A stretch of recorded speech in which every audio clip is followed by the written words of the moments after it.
Wow. That was incredible. Good morning, everybody. Good morning. My name is Justin Wilson. I am the new Congregational Life Coordinator, and it's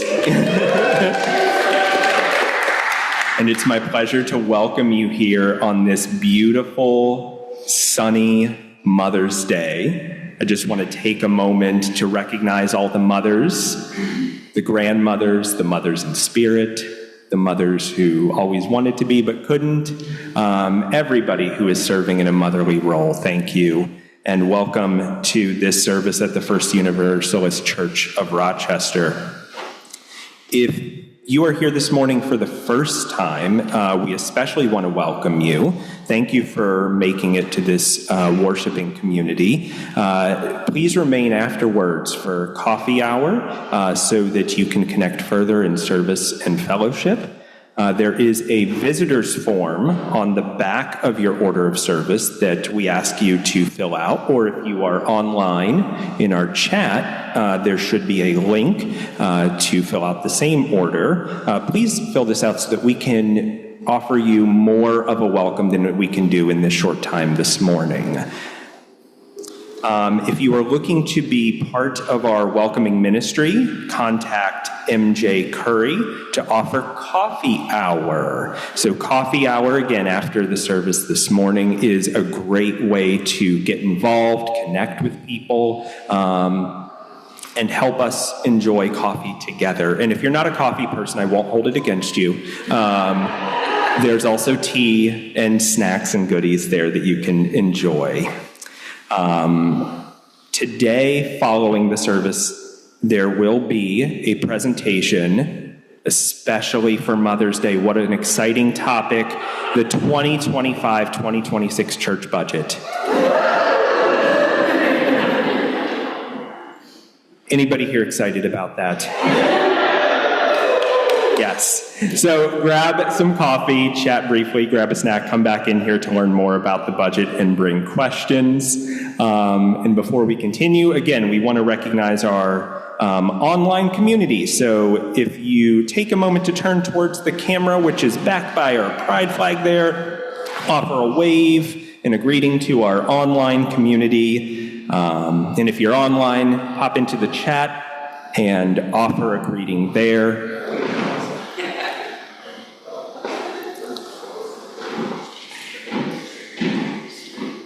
Yes, happy Mother's Day to the online chat as well. And if you're here in person, of course, now is the time. Let's take a moment to turn towards our neighbor and offer a greeting and get to know each other. Good morning. Let us sing our first hymn this morning. Our first hymn is going to be hymn number 1008, When Our Heart is in a Holy Place. So please join us, rise in body or in voice, and let us sing together.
Whoops. Please be seated. It's such a good hymn. You just keep going, you know?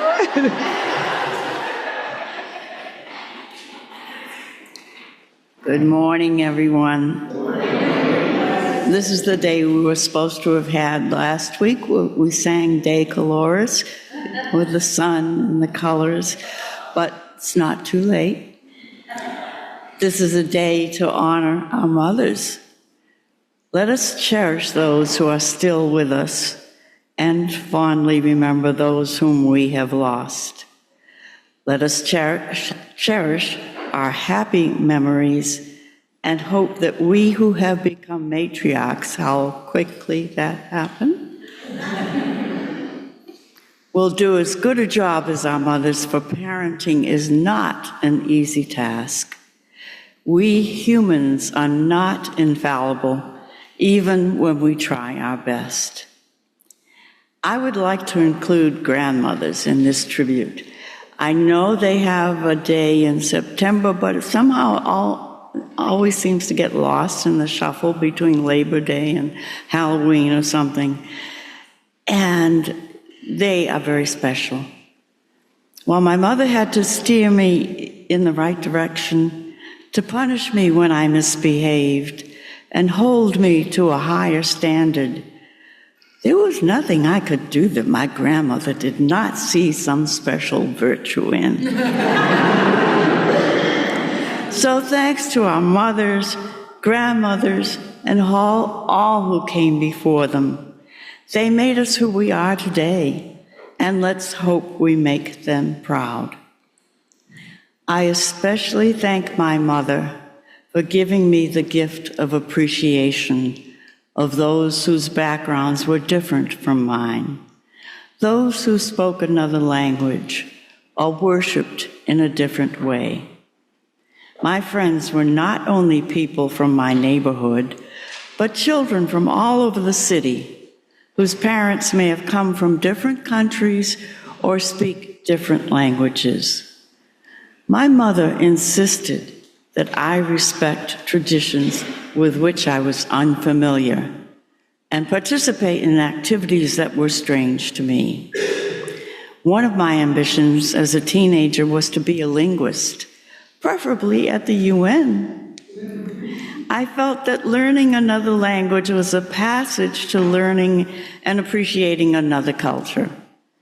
I took all the languages that were offered in my high school and added a couple in summer classes and enjoyed every minute. We are so blessed in our country to have an abundance of cultures and traditions to enrich our national heritage. Unfortunately, this treasure is not always appreciated and is sometimes denigrated. Let's hope that time will see that change, that we will learn to listen and love that which at first may seem strange, and to listen and love those who are different. Come, let us worship together.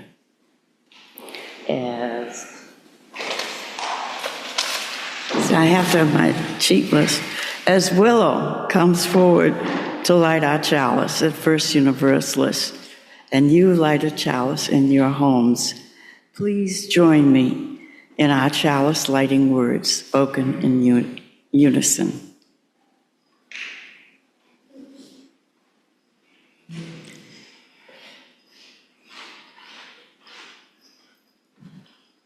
May we be a people of welcome, here to grow in heart and mind and spirit, and may we reach out to serve our community. Please rise in body or in spirit for our affirmation of faith, followed by our song offering. Love is the doctrine of this church. The quest for truth is its sacrament, and service is its prayer. To dwell together in peace, to seek knowledge and freedom, to serve humanity in fellowship, to the end that all souls shall grow into harmony with the source and meaning of life. Thus do we covenant with each other and with all. What we need.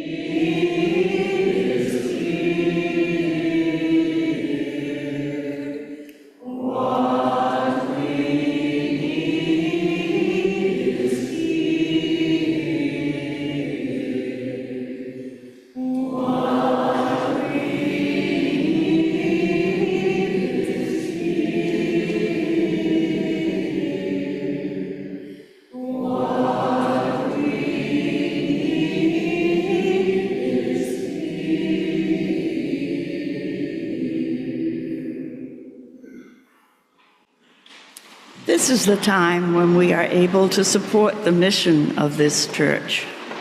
Our offerings are used to serve our community, so we do what we can according to our ability. Let us continue to be as generous as our circumstances allow us. Please place your offering in the offering basket or give online by scanning the QR code on the back of your order of service. For folks online, please click the link in the chat to give to First Universalist Church. This morning's offering will now be gratefully received. Thank you for your generosity.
You are a child or child at heart in the sanctuary. I invite you, if you want to pay extra attention or come forward or come to the screen if you are joining us at home or in the child room upstairs for our story. So our story today is Snake's Great Mistake. Snake's big mistake, but great might sound better, by Sarah Kerpel.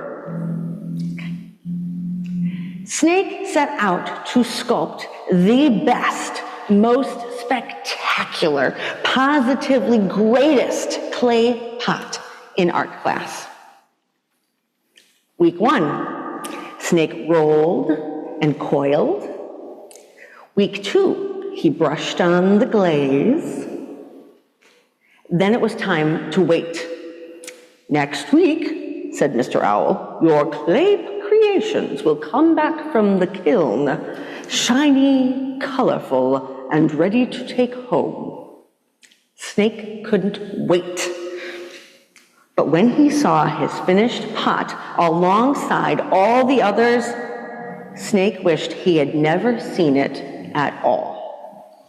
I've made the worst pot in art class. Snake slid across the room to sneak the clay pot out of sight. But up close, he saw something wasn't right.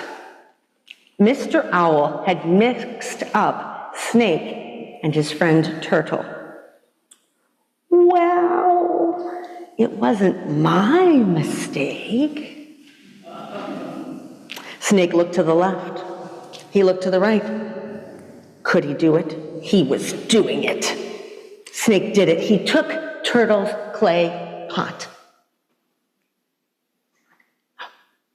Your pot is amazing, said Elephant. The best, said Tiger.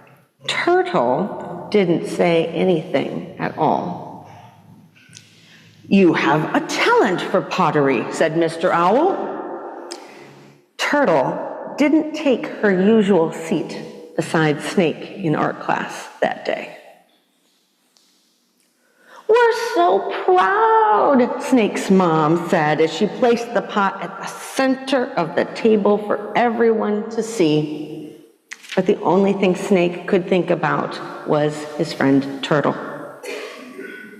That night, Snake couldn't sleep. Maybe a snack would help, Snake thought. He slithered to the kitchen. There it was again, Turtle's clay pot sitting on the table, staring at him. Would it be there forever? Snake looked to the left. He looked to the right. Could he do it? He was doing it. Crash! Oh, Snake immediately wished he could undo it. Snake wished he could undo everything. Glue. He needed glue. Quick! Piece by piece, Snake pasted Turtle's clay pot back together. He held it tight until it dried, and then a little while longer just to make sure. It looks pretty good, Snake said to himself as he curled back into bed. Tomorrow, I will make things right. But the next day, it all went wrong. Thanks for apologizing, said Turtle, but it doesn't change what you did. I thought we were friends. I guess I was wrong. Snake twisted inside and out, you can imagine. Some things cannot be put back together with glue. How could Snake repair a broken friendship? By art class, he knew what he had to do, but could he do it? He was doing it. He did it. He told Mr. Owl the whole story. And that's why Turtle is the one with the talent for pottery, not me. She deserves a chance to redo her project. Mr. Owl looked at Turtle and then back at Snake. Telling me took courage, he said. I think you both deserve a second chance. Everything takes practice, even friendship. Week 1, they rolled and coiled and talked about what happened. Week 2, they brushed on the glaze and found they could laugh again together. Then it was time to wait together. This time, when their clay creations came back from the kiln, shiny and colorful and ready to take home, Snake made sure that everyone knew Turtle had made the best, most spectacular, positively greatest pot in art class. Because it was true. There was no mistaking it. And because that's what good friends do. Thank you. Today is one of our favorite Sundays of the month, the Food In Gathering. So if you have not yet brought your food up for the community cupboard at Nestor Street, and we also have a box here for funds if you forgot your food, or to appreciate that the food cupboards can leverage those funds in ways that we can't to get more of the foods that the people who need it need. I invite you to come up or raise your hand for an usher or greeter to come to you. Thank you so much.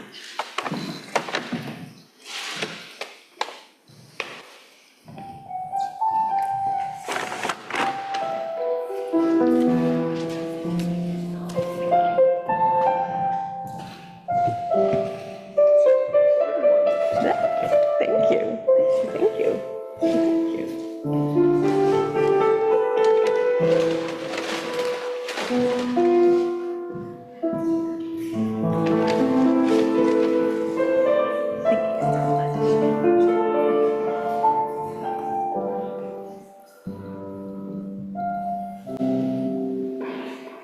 I don't know if the food cupboard weighs the amount that we bring in each week, but I want to appreciate those who haul it there every week, and especially some days they're extra heavy. So thank you for those who make this ministry happen, and for all those who donated, and just for holding those who need in your heart. And finally, I invite you to join me in singing our doxology, which you'll find on our screen or in your order of service.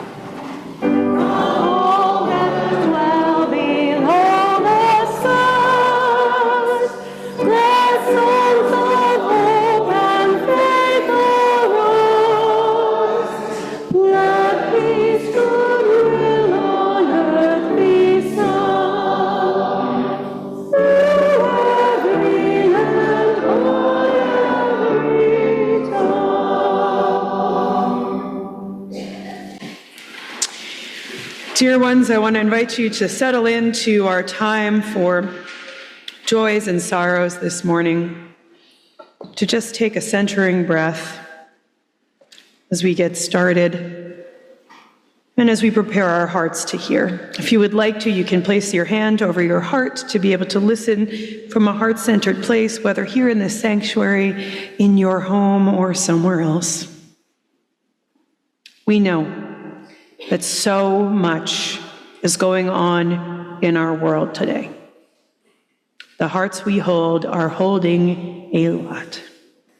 So if you have joys and sorrows to share on behalf of our national and global community, you are truly encouraged to do so today and into the future. As Dolores places stones into a bowl, I will read aloud the joys and the sorrows of our gathered community. And if you're joining us online, please type your joys and sorrows into the chat, and I will share them aloud. We share a joy this morning from Richard Reed. We actually shared two joys. Happy Mother's Day. And also a joy that he enjoyed a beautiful morning watching the Lilac Parade in person. We also share, some joys and prayers from Eddie, who prays on this Mother's Day for all women and those who have children, that they live with hope, love, and faith, and also that they will be safe at all times and be positive in this life. We offer up prayers for first responders in doing their jobs, that they will be blessed and safe. And a prayer for our military men, women, and people, that they stay safe and be home finally with their loved ones soon. We share a joy this morning. Happy birthday wishes to Sarah Single. We ask that you please hold in care, I believe it's Karen's friend Nicolette from Brockport. On top of her existing disabilities, this week she is struggling with significant and potential serious eye conditions. We share a sorrow today on behalf of Sandy for the death of Michael A., who had a heart attack on May 10th, 2020. We also share a sorrow this morning from Brock Cheswold, as our hearts are with Brock this morning as he attends the memorial service of a dear friend and mentor, Julie Miller. We are holding all who knew and loved Julie in our hearts. Kelly Scott lifts up a joy of gratitude, I believe. Thank you all for the cards. They are most appreciated.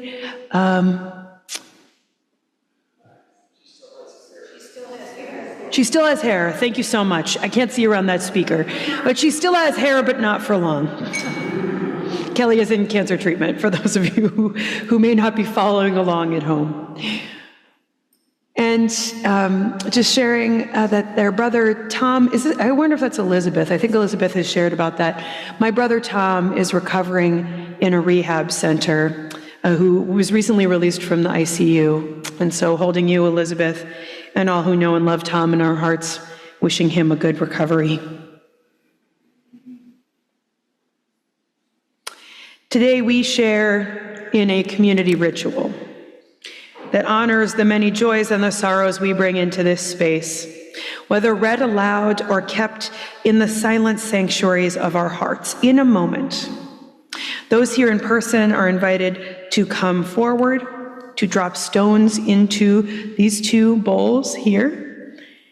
And if you need to remain seated, please raise your hand and someone, Dolores, can come to you with a bowl to drop stones in. If you are joining us online, please use your reactions button to indicate a heart or place a heart in the chat. Let us join together in this collective ritual of honoring the many joys and sorrows of us all.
For the names on our hearts,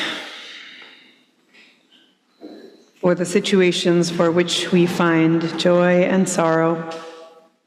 May we be all the better in its sharing, and may we know this morning that we are not alone. May all be held in the heart of love.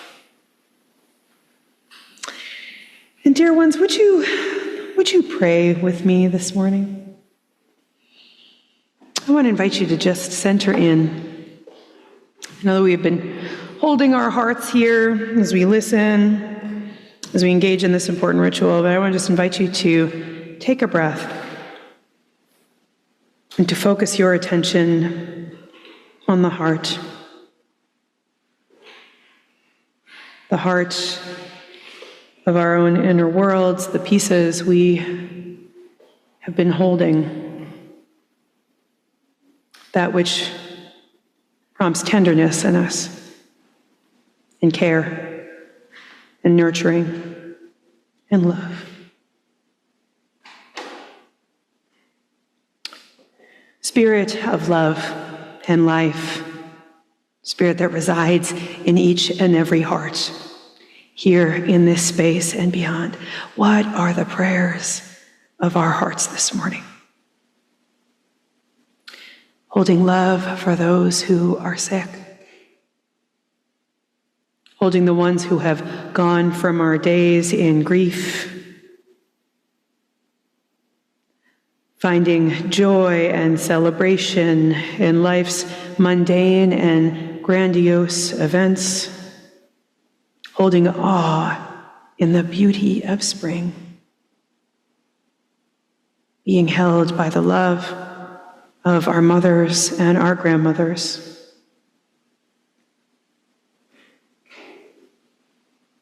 What are the prayers of our hearts this morning? Prayers for a better world for those who are suffering. Prayers for a better country and better systems for us all. Prayers for wars to cease. Prayers for fearful and anxious hearts to find some peace. What are the prayers of our hearts this morning?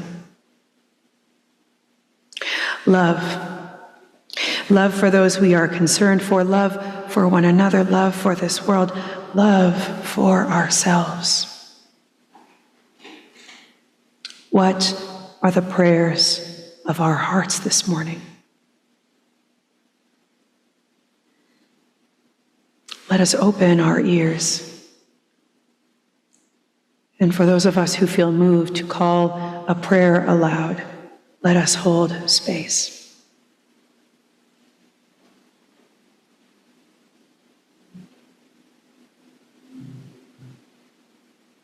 Bramley.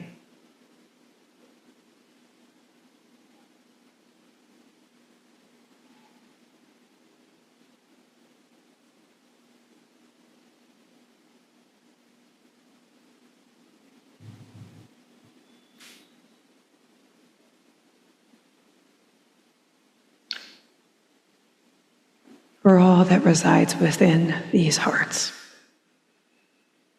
For all that has been shared, for all of our prayers in this community and beyond. May all be held in the heart of love.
Amen.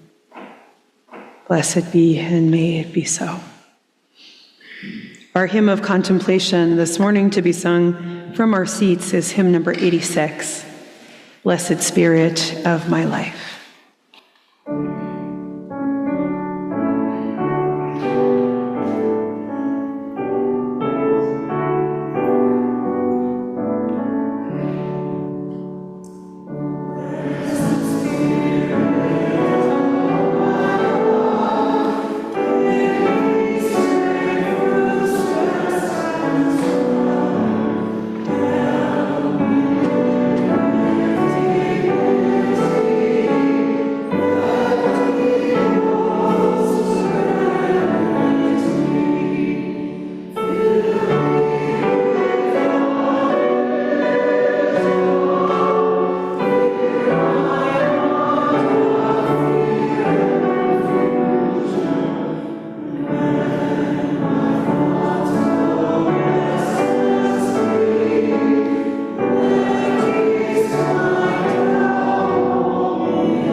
Let love be our legacy. Let the love of our mothers and those who have cared for us be their legacy. One of the things that Dolores and I have in common, we have a lot of things in common, it turns out. But one of the things that Dolores and I have in common is that my mother also raised me with an appreciation for difference. And she raised me with an appreciation for different religious traditions out of her own sense of identity as a Unitarian Universalist.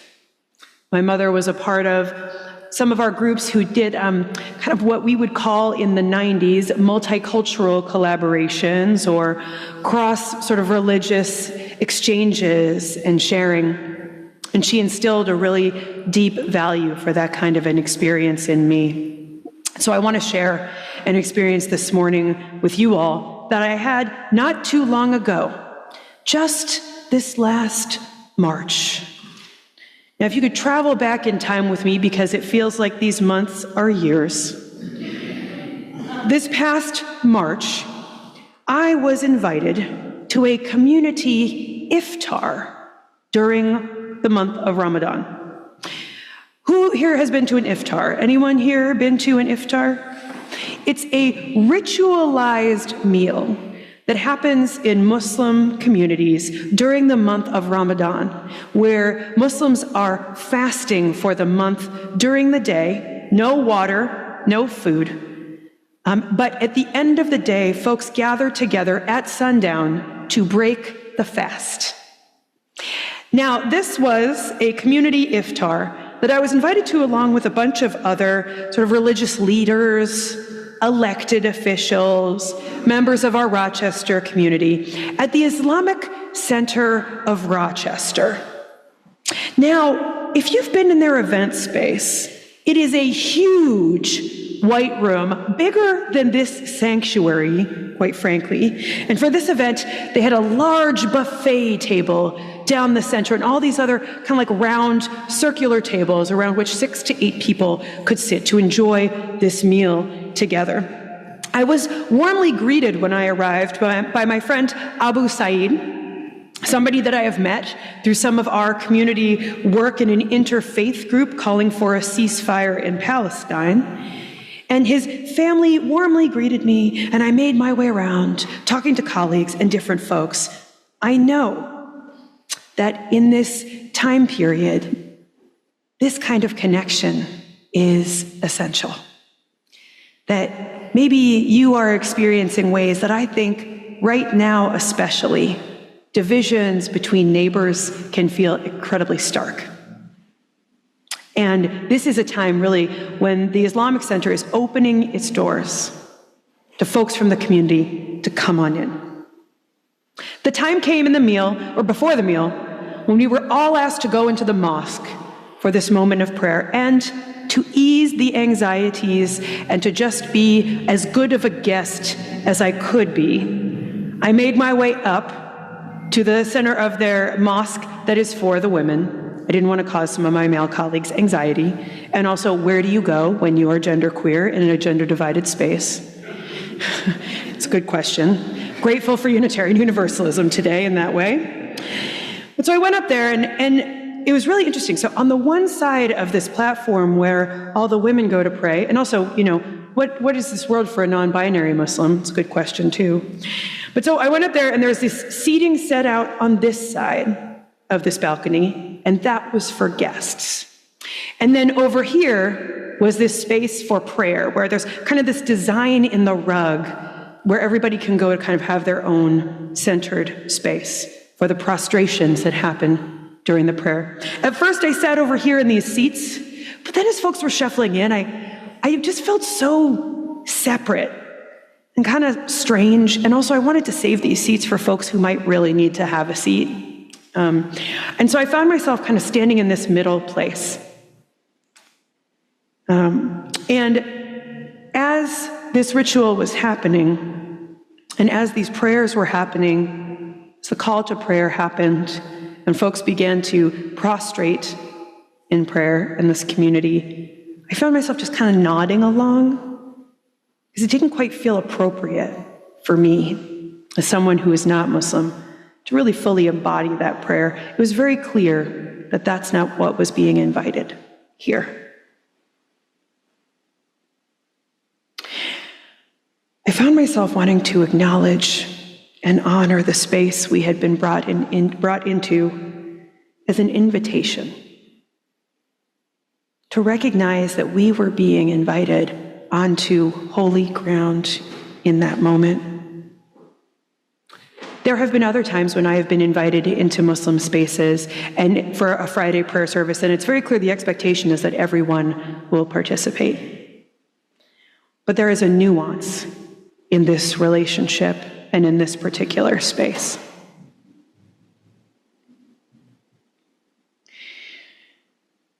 I want to speak to you all this morning. I want to speak to you about relationship to religious communities, to religious practices. Relationships, I believe, are the avenue for those of us to get to participate or to get to witness religious traditions that are not our own without appropriating those particular traditions. Relationship is the key. Now, some of what we saw this morning in our story is about what it might look like on a metaphorical level to try on somebody's practice as your own, to take home somebody's pot and let your family know that you made it. Now, here in this space, you will know that I am not someone who's going to lead us through a Muslim prayer, because that's not an area where I have relationship. We go to the Islamic Center to learn about that particular religious tradition, from that particular religious tradition. But if I were to get up here and to say, let's engage in this prayer practice, I don't really have that kind of a relationship to that tradition. It would be as if I was bringing my own pot here or somebody else's pot here and saying, look at this thing that we get to enjoy or that we made or that we have.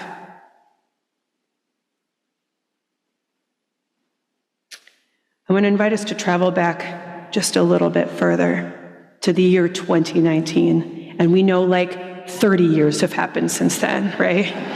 Right. So in 2019, Our music director, Dr. Brock Chesvold, and I attended a Unitarian Universalist Association of Music Ministries event, a conference. And during one of those workshops, we were invited to design a welcome with the song, "Come, Come, Whoever You Are." Have folks here heard it? Come, come, whoever you are, wanderer, worshiper, lover of leaving. Ours is no caravan of despair. Come, yet again come. If you are new here, this is a song that is often sung. However, the words are written by Rumi, right? A Muslim poet. And we were sharing these different ways to incorporate this song into a welcome as part of the beginning of a worship service. And one of my colleagues stepped forward, a colleague who is also Muslim, and shared with us in that moment the hurt they felt and the ways that they needed acknowledgement that Unitarian Universalists and Muslim communities have not always been in good relationship. They called for us to work on our relationship, that oftentimes this song is sung without saying anything about its origins, that oftentimes our communities are not in the best relationship with Muslim communities. And they shared how much that sort of tore them in two with these two pieces of their identity. Also a non-binary Muslim, so somebody who experiences quite a few nuanced and different pieces around their identities. During that talk, Reverend Dr. Sofía Betancourt, who, remember, this is 2019, was not yet the president of our denomination, she was leading us that day in this workshop. She was the key preacher that day, on that Sunday morning, and someone raised their hand and asked the question, how do we share these resources without appropriating them, without taking somebody else's tradition and presenting it as if it's our own? Reverend Dr. Sofía Betancourt's answer was about relationship. She shared two resources that are still on the Unitarian Universalist Association's website. These are resources that have been around for a long time. Two articles, and if you take anything from today, I want to encourage you to read these. The first one is called Cornrows, Kwanzaa, and Confusion: The Dilemma of Cultural Racism and Misappropriation, by Marjorie Bowens-Wheatley. And the second, Reckless Borrowing or Appropriate Cultural Sharing, by Jackie James. Resources that have been key for us in discerning how to actually, ethically, and responsibly be in relationship with different cultures, with different perspectives, with different religious traditions. This morning, it is not my intention to alienate those of us here in this space who hold multiple religious identities. When we talk about cultural appropriation, oftentimes there is a norm and a standard in the we, right? There's a norm and a standard in Unitarian Universalism, and that norm and that standard is white. That norm and that standard is usually Christian affiliated in some way. That norm and that standard is oftentimes middle class. And we know that there are people in this space who do not hold those identities, or who maybe hold some, but not all. One of the great things about Unitarian Universalism is that in our diversity, we can have a diversity of relationships. But just to lift up an example, this congregation holds a Seder every spring. Right? Lou? And I do not lead that Seder because I do not have the same relationship to Judaism that one of our congregants does who has a Jewish background, history, and present day. That Seder is led by a Jewish Unitarian Universalist. Another ritualized meal where we get to share in a story of liberation, and we get to share in fellowship and get to share in ritual. It cannot be led by me. And for some of us here, it cannot be led by you. I sit in deep appreciation for the invitation to participate when I am invited. I have a colleague with whom I am working on a project to bring about a volume of queer theology for Unitarian Universalism and beyond. And he is in relationship with Hinduism. He was raised in a very conservative Hindu family. He is a gay man, and his relationship to his conservative Hindu upbringing is complicated. The article he wrote for our queer theology anthology is about genderqueer divine figures out of the Hindu tradition, and he also shares stories about how costly it was for him to come out in ways that made his relationship to Hinduism, and especially his conservative Hindu upbringing, difficult. However, he and quite a few others are in relationship, obviously, with that tradition. I would not lead a Hindu ritual for you all. However, if he did, it wouldn't be as if I was bringing somebody else's pot here. We'd get to admire his beautiful artistry and the gifts that he brings. I think stories have the power to share with us a facet of a particular tradition, and so that's why I'm attempting to share some stories here with you all this morning. I imagine many of you have your own. Stories about religious traditions that you have come from. Stories about spaces, spiritual spaces and religious spaces that you've been invited into. Stories about times when you wondered whether or not you were appropriating a practice. Times when you may have made a big mistake similar to Snake. I will say I also think stories from sacred text invite us in and give us an opportunity to see just a facet of a particular religious tradition. And so we will continue to tell stories with one another. And we will continue to build relationship. What does it mean to have all of these flags here in this sanctuary? What does it call us to and towards? What does it mean in this time, right now, to appreciate a multiplicity of perspectives?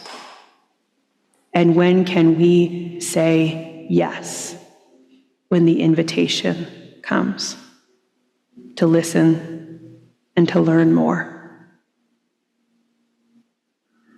I'm wishing you more yes to relationship in the days, the weeks, and the moments ahead. And I am incredibly grateful for all the different relationships that exist in this space. Amen. Blessed be, and may it be so.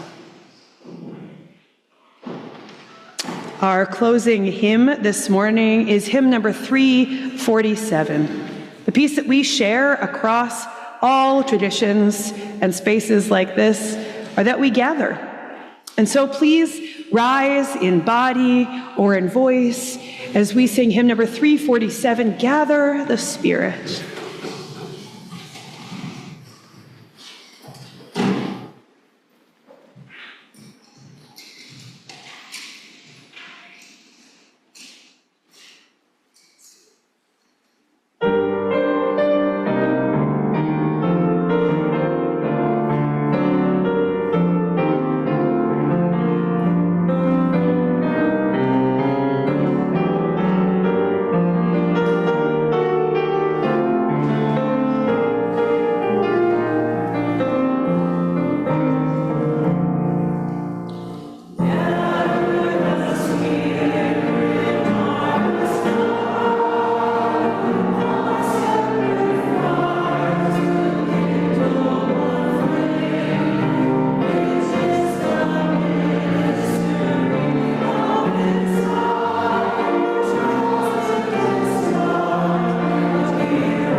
In this spirit of celebration, please remain standing as Dolores extinguishes our chalice flame and as we robustly read together the words printed on our screen. We extinguish this flame. But we keep this light in our hearts with this message of love and justice, taking it outside these walls to the world we live in, until we are together. And dear ones, let's just place a hand over our hearts. It is a celebratory moment every time we gather together. Those of you who are joining us online, please turn your view to gallery view and turn your screen on so we can see you, your camera on, whatever we call it. And if you're here in this space, please take a look around. Take a look around at who is here with you this morning to celebrate, to join in relationship, to be together, to hold as sacred this community and this time. It is a gift to be here in this space. It is a gift to ask these questions. It is a gift that each and every one of us has been nurtured in relationship, and that we are here out of that nurturing to be here with one another in community. May you know deep down in the cuckolds of your Universalist heart that you are loved. No exceptions.